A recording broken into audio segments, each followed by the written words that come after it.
The Lady Chief Justice has spoken, and the political landscape has been shaken. In a dramatic turn of events, Angela Rayner, deputy leader of the Labour Party, has found herself at the centre of a judicial controversy after allegedly using her influence to block Reform UK from gaining traction.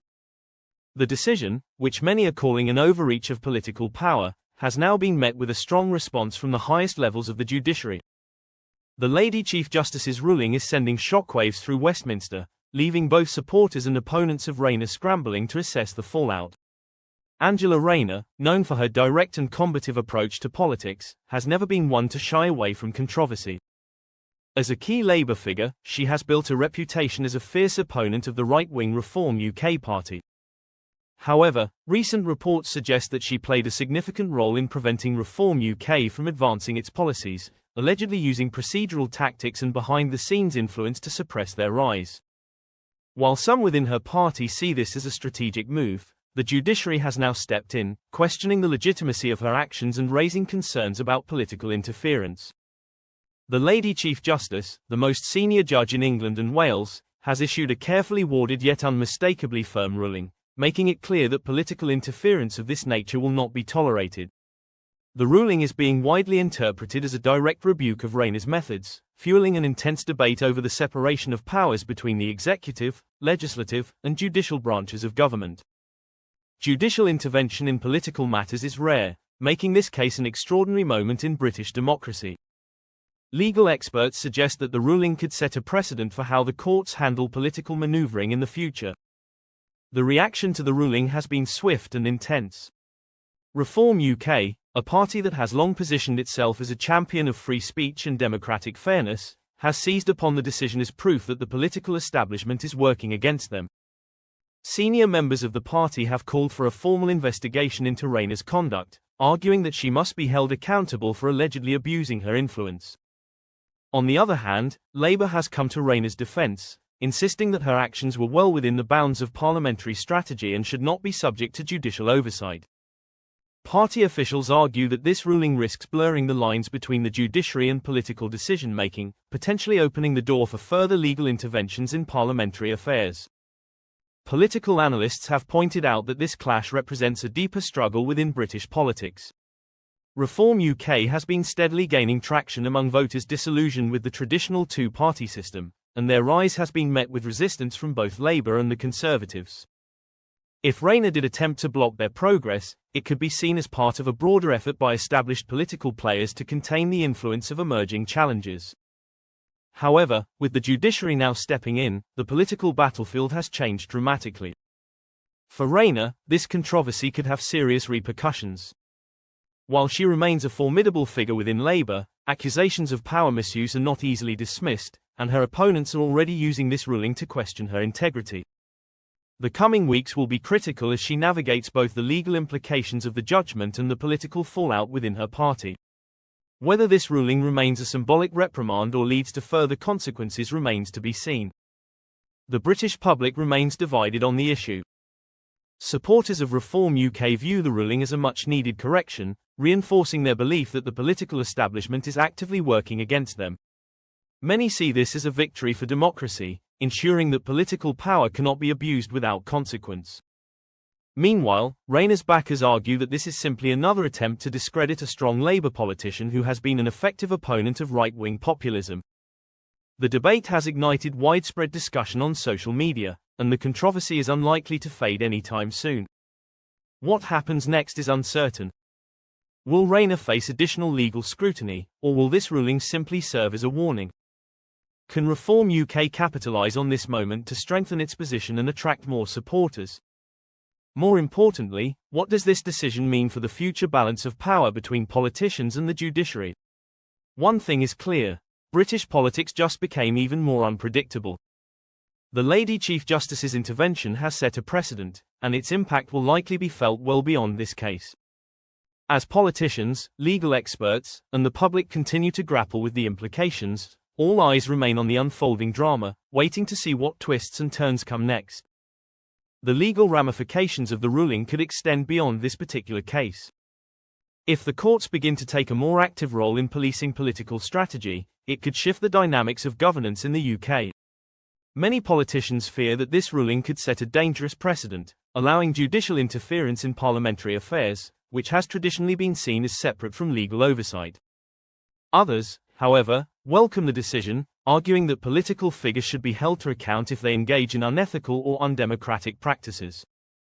For Reform UK, this ruling presents both an opportunity and a challenge.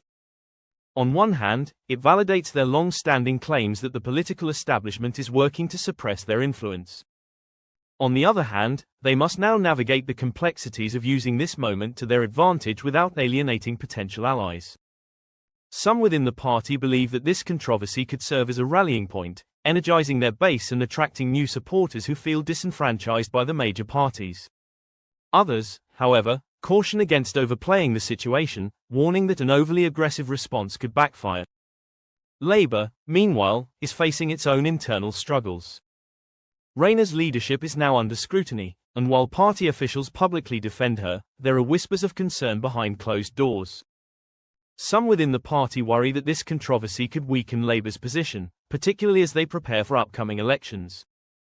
If the ruling leads to further legal action, it could become a major distraction, pulling focus away from key policy initiatives and campaign efforts. The challenge for Labour will be to manage this crisis while maintaining unity within the party. Beyond the immediate political implications, this case raises broader questions about the relationship between the judiciary and the government. Historically, the UK has operated on a system of parliamentary sovereignty, where elected officials make policy decisions without judicial interference. However, this ruling suggests that the courts may be willing to step in when they believe political actions have crossed a line. This shift could have far-reaching consequences, affecting not just Reform UK and Labour, but all political parties moving forward. As the dust settles, the next steps for Rayner and Reform UK remain unclear. Will Rayner attempt to appeal the ruling, or will she accept it and move forward? Will Reform UK push for further legal action, or will they focus on using this moment to strengthen their political position? The answers to these questions will shape the next chapter of this unfolding drama.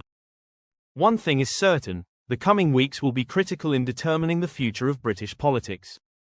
As the nation watches closely, the decisions made by key players in this controversy could redefine the balance of power for years to come. The political landscape in the UK is always full of controversy, especially when figures of power and influence engage in battles that capture the attention of the public.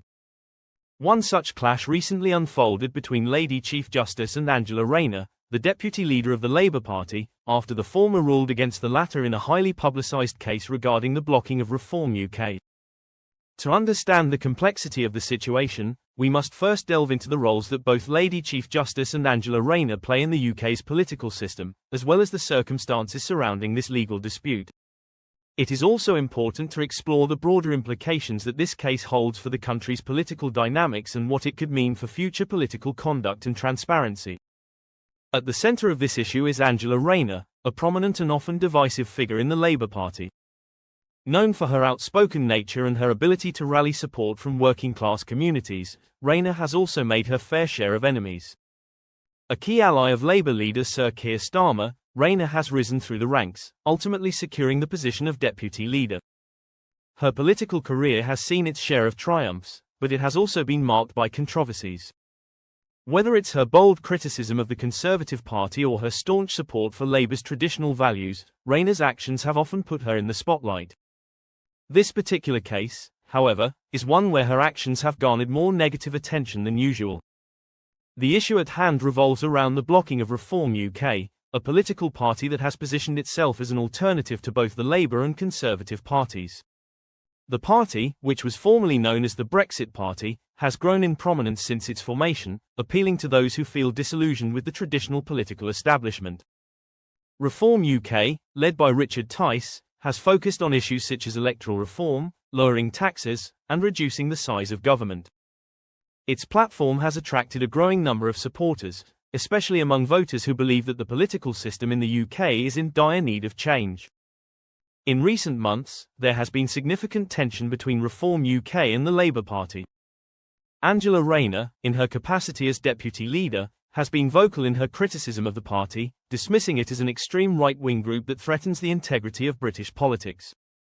In response, members of Reform UK have accused Rayner of being undemocratic and silencing political opposition.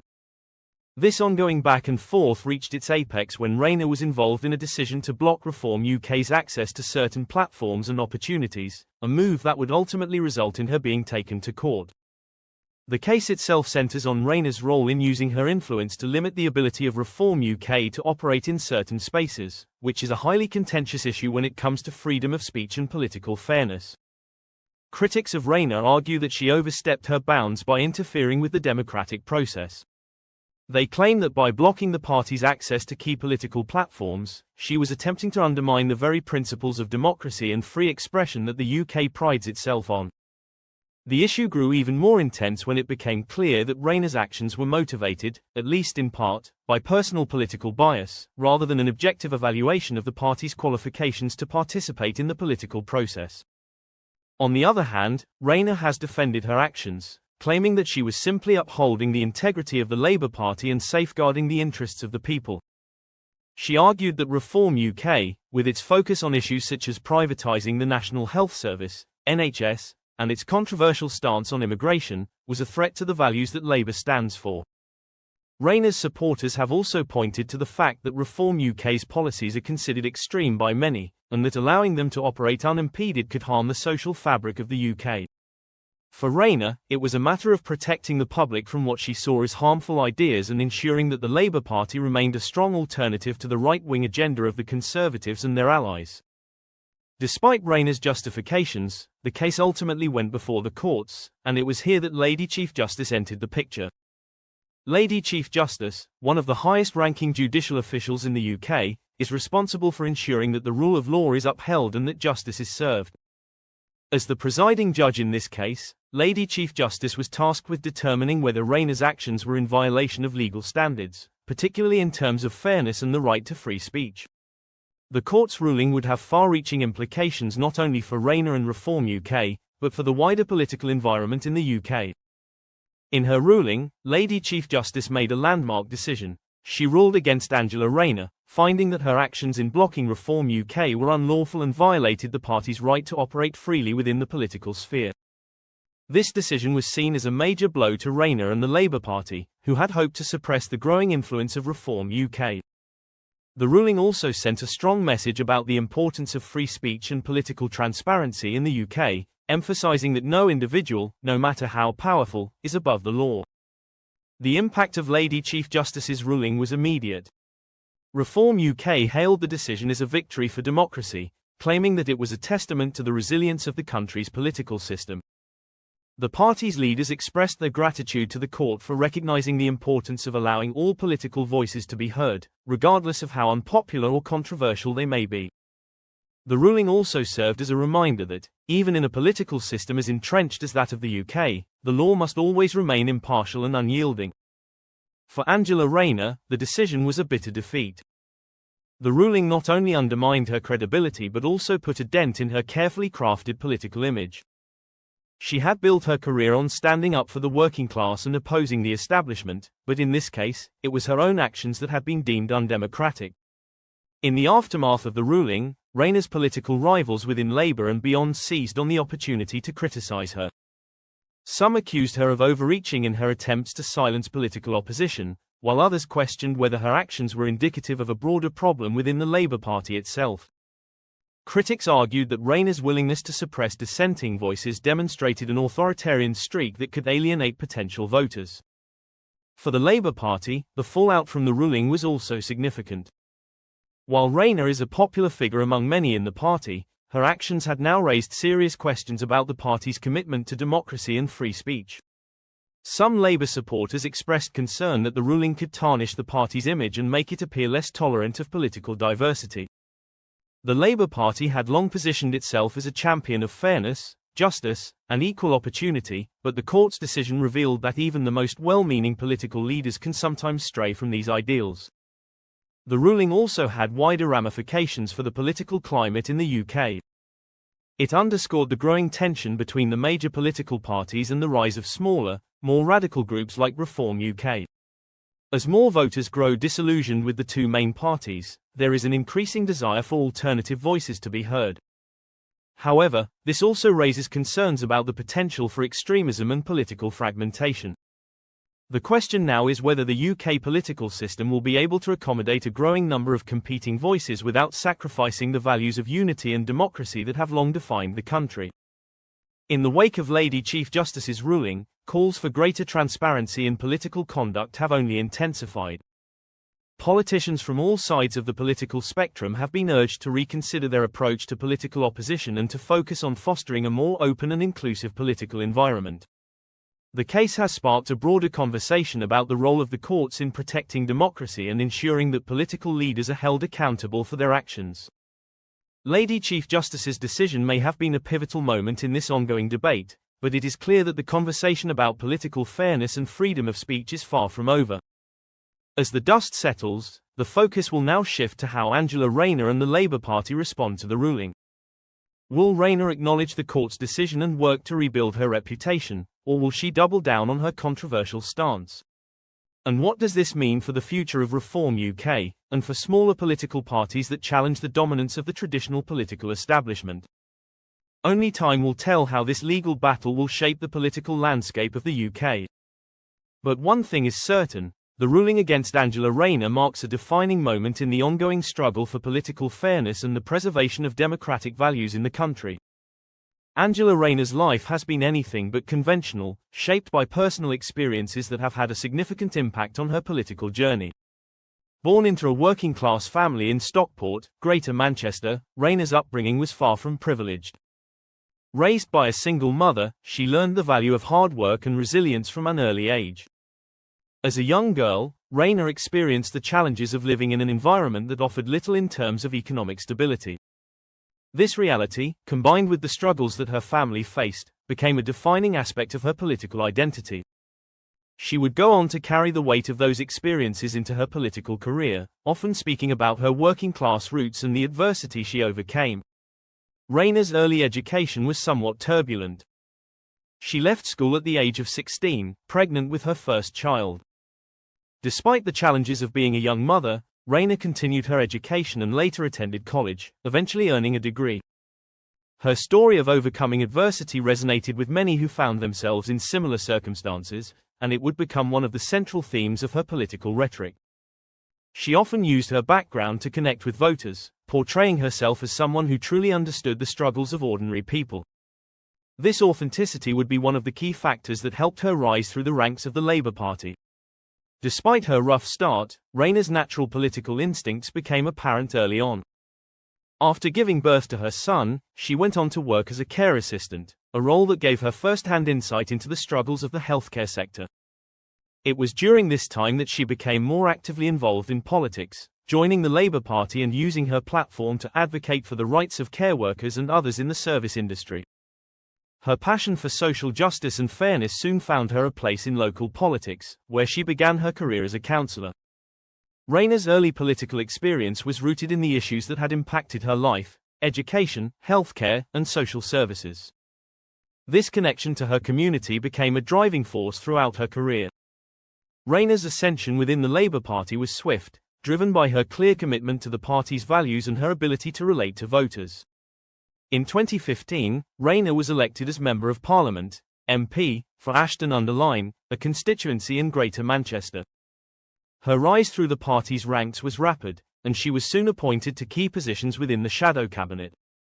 Her role as Shadow Education Secretary, in particular, showcased her deep understanding of the challenges facing working-class families and her commitment to improving the educational system. She fought hard for policies that would address inequality in education, focusing on increasing funding for schools in disadvantaged areas and tackling the growing divide between state and private education. As Rayner's political profile grew, so too did her reputation as a fierce critic of the Conservative Party. She became known for her direct and unapologetic style, often taking on the government with biting criticism. Her outspokenness earned her both praise and condemnation. Many saw her as a champion for the underprivileged, someone who was unafraid to challenge the political establishment. Others, however, saw her as a divisive figure, using her platform to attack her political opponents rather than offer constructive solutions. In 2020, Rayner's political career reached new heights when she was elected as the deputy leader of the Labour Party, following the leadership of Sir Keir Starmer. This position was a testament to her influence within the party and her ability to unite the left-wing factions of the political spectrum. Her appointment marked a pivotal moment in Labour's leadership, with many seeing her as a potential future leader. Rayner's appeal was rooted in her working-class background, her no-nonsense approach to politics, and her ability to connect with voters in a way that many other politicians could not. As deputy leader, she was tasked with helping to revitalize the party, which had faced significant challenges following its defeat in the 2019 general election. However, Rayner's time as deputy leader has not been without its controversies. As with many prominent political figures, her position has been the subject of intense scrutiny, both from within her party and from the public. Her relationship with Sir Keir Starmer has often been the subject of speculation, with some questioning whether she would eventually challenge him for the leadership. While Rayner has always publicly expressed her loyalty to Starmer, tensions within the Labour Party have been palpable at times, particularly when it comes to the party's direction on key issues such as Brexit, the economy, and the role of the state in the healthcare system. Rayner's political situation has become increasingly complex as the UK political landscape has evolved. With the rise of populist movements and the decline of traditional party loyalties, Rayner's position within the Labour Party has been tested. The Labour Party has struggled to regain its footing after the turmoil of the Jeremy Corbyn years, and Rayner has found herself navigating a party divided on key issues. The issue of the UK's relationship with the European Union, for example, has caused deep divisions within the Labour Party. Rayner, like many of her colleagues, was a staunch Remain supporter during the Brexit referendum. However, she has been forced to navigate the changing political environment as many of her constituents, who were once strong Labour supporters, turned to more populist alternatives like the Brexit Party or Reform UK. It was in this context of political division and uncertainty that Rayner found herself involved in a highly controversial decision to block Reform UK's participation in political debates and public platforms. Her move to prevent Reform UK from having the same opportunities as other political parties, particularly during a time when the party was gaining traction, raised serious questions about her commitment to democratic principles. Rayner's decision was criticised as an attempt to suppress political opposition and limit the diversity of voices within the UK political system. Critics argued that her actions represented an authoritarian impulse, one that sought to control the narrative and stifle the growing influence of smaller political movements. Rayner, however, defended her actions, claiming that Reform UK represented a threat to the values that the Labour Party holds dear. She accused the party of spreading extreme right-wing views and promoting policies that she believed would harm the country's social fabric. Rayner's stance was rooted in her belief that the UK needed a strong, unified political voice that could provide an alternative to the Conservative government's policies. Reform UK, with its emphasis on reducing the size of government, privatising key public services, and limiting immigration, was seen by Rayner as an existential threat to the country's social welfare system and a potential destabilising force in British politics. The conflict between Rayner and Reform UK culminated in a legal battle, with the party taking her to court for what they perceived as an unlawful attempt to limit their political participation. The court case became a flashpoint for broader debates about free speech, political fairness, and the role of the state in regulating political competition. The ruling against Rayner was a significant blow to her credibility, particularly given her long-standing position as a defender of social justice and democratic rights. The case raised serious questions about her leadership style and her commitment to the principles of political pluralism. The ruling by Lady Chief Justice, which found Rayner's actions to be unlawful, sent shockwaves through the political establishment. It was a reminder that even powerful political figures are not above the law, and that efforts to suppress political opposition will not be tolerated in a democracy. The decision marked a key moment in Rayner's political career, as it highlighted the tensions between her personal beliefs and the values of democratic openness and free speech. The ruling left Rayner with the challenge of rebuilding her image and reconciling her actions with the core values of her party. In the aftermath of the ruling, Rayner faced both public and internal criticism. While many of her supporters defended her actions as a necessary defense of Labour values, others saw her decision as a fundamental betrayal of democratic principles. Her critics, particularly those on the left wing of the Labour Party, accused her of overstepping her role and compromising the party's commitment to fairness and equality. Rayner's political future now seemed uncertain, as her actions had exposed deep divisions within the Labour Party, and her reputation had been called into question. Her life experiences, which had shaped her into a determined and resilient political figure, were now under scrutiny. Angela Rayner had spent much of her career fighting for working-class families and challenging the political status quo. However, her recent actions had led to questions about whether she was still the champion of democratic values that she once portrayed herself to be. The case involving Reform UK had forced Rayner to confront the limits of her own political power and the dangers of overreach. As she looked to the future, the question remained, could Rayner rebuild her political career after this damaging legal defeat, and could she regain the trust of those who had once supported her? Time would tell, but one thing was certain, the political landscape in the UK had changed, and Angela Rayner's role in it would never be the same. If you like this video, please like and share my video. Also do subscribe and press the bell icon for more political updates.